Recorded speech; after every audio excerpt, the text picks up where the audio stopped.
ఇహైవ తైర్జితః సర్గః ఏషాం సామ్యే స్థితం మనః నిర్దోషం హి సమం బ్రహ్మ తస్మాత్ బ్రహ్మణి తే స్థితాః.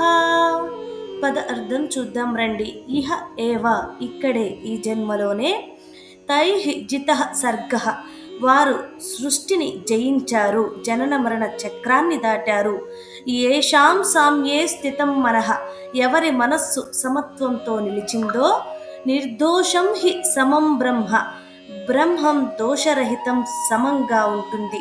తస్మాత్ అందువల్ల బ్రహ్మణితే స్థితాః వారు బ్రహ్మంలో స్థిరంగా ఉన్నారు. ఇప్పుడు తాత్పర్యం చూద్దాం రండి. కృష్ణుడు చెప్తున్నాడు, అర్జున ఇప్పుడు సమదృష్టి ఫలితం విను. ఎవరి మనస్సు సమత్వంతో నిలుస్తుందో వారు ఈ జన్మలోనే సృష్టిని జయిస్తారు. అంటే జనన మరణ బంధాన్ని దాటిపోతారు.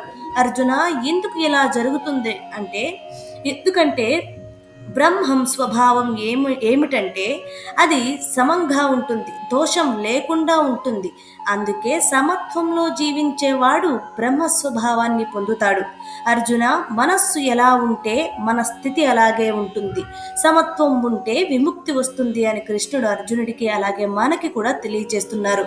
హరే కృష్ణ.